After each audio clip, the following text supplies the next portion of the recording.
Well, good morning, everybody, and thank you for being here on this fine day, Alberta Day. You can feel winter coming, but it's a nice fall day for sure. I'm pleased, of course, to be here today on behalf of the government of Alberta, alongside his worship, Mayor Stasko, and some of his councillors. I also want to thank the City of Camrose as a whole and the University of Alberta Augustana campus for hosting us today. Many Albertans rely on public transportation to get them where they need to go.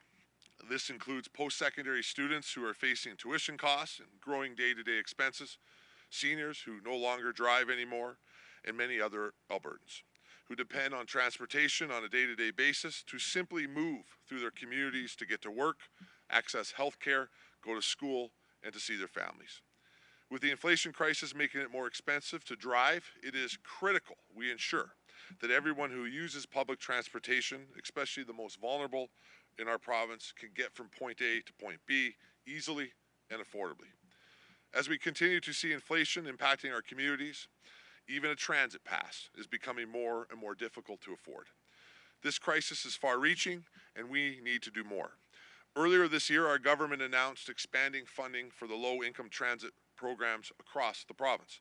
And today, I'm pleased to announce we are providing $1.7 million to expand this program even further to 6 new communities across the province, including right here in Camrose. Now, we can serve more Albertans and support those living in smaller communities outside of Edmonton and Calgary. Low-income transit passes are just one way that we are helping individuals and families on a tight budget. We have paused the 13% per litre provincial fuel tax through the end of the year. And through our inquiry into renewables, we are seeking long-term solutions to be able to lower Albertans' electricity bills.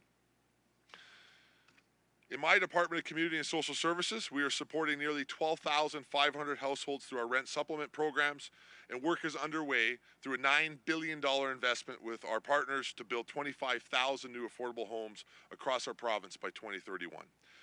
The affordability crisis is top of mind for our government and all Albertans, and it will continue to be. We know there is more to be done, and we will continue to work to help Albertans with the rising cost of living.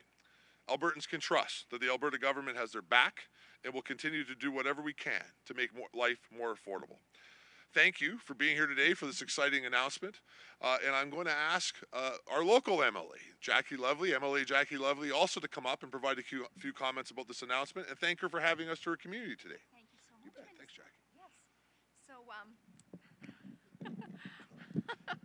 I'm much shorter. I'm much shorter than Minister, so I'm just going to come over here. I cannot hide my excitement. I am so happy that you are here, Minister. Welcome, welcome to Camrose, and welcome to the media as well.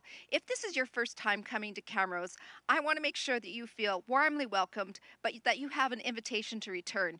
We are on the beautiful Augustana campus. You drove by the Jean and Peter Lougheed Performing Arts Center. We have the Bailey Theatre, so many hotels, restaurants, cafes, great shopping. Please come back to Camrose. Camrose would love to have you here.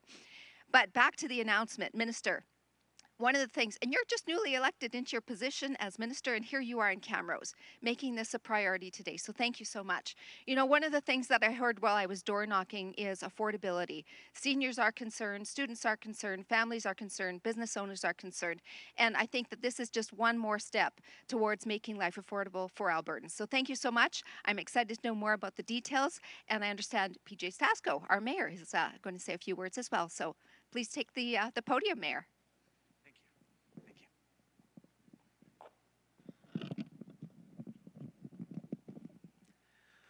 Thank you very much for coming out. It is exciting to have announcements being made. So the City of Camrose has provided transit options to the community for the past 8 years. We appreciate the Government of Alberta's contribution to our program, which assists in making transit more affordable to our citizens. We look forward to working with our neighbors and the province in the future on potentially facilitating a regional transit system. So thank you very much, and it's exciting news, and we look to move forward with it. Thank you. We'll now move to questions from the media. We'll start with reporters here in person and then move to the phone lines. And we'll do one question, one follow-up. If you could just state your name and your outlet. First question. Scott Mitchell with Stingray Radio. Looking just for maybe how much of a benefit this could be to students, considering we are standing on the Augustana campus, and just maybe a bit more details on that. Well, I think that the benefit is not having to pay for a transit pass, and when you're a student or anybody in a fixed income situation, I think of fixed income seniors and others in our province right now, anything like this where you can eliminate a monthly expense that can be very significant, uh, being the cost of transportation, I think helps long term. Look, this is only part of the work that we do around affordability.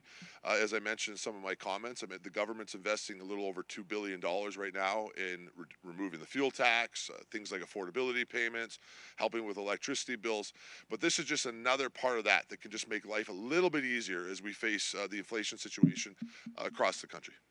All right, and for yourself, Minister, as well as probably MLA Lovely and Mayor Sasko, too, I know he brought up about the regional transit program. Camrose Connector was something that was here for years. We've seen it time and time again where people are asking for it to come back now that there's no Greyhound or Red Arrow servicing the community. So do you have any idea of where that could potentially stand and where we can possibly see that returning?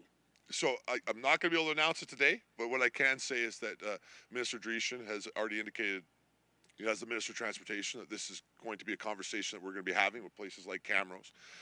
And one of the challenges that we have to address is how we help communities like where MLA Lovely and I represent to be able to connect to the transportation system in our province. I spoke with the Premier a little bit about this weekend as we were discussing things around seniors housing, and we see this as essential for us to be able to make sure that we can house seniors inside our communities and be able to make sure that they can also connect to the services that they need. And there's many, many different examples of that, of course, throughout all of our communities. So Minister Dreeshen is going to be having conversations across the province about that issue. I'm excited to see what comes from it, and I can assure you the Premier has heard that need. We'll see what happens after consultation, what will be the permanent solution to that, but clearly we need to address it. Next question. Okay, if we have no more questions, we'll move to the phone lines. Could I get the first caller, please? There are no questions on the phone at this time. Okay, we're good. Thank you you. so much.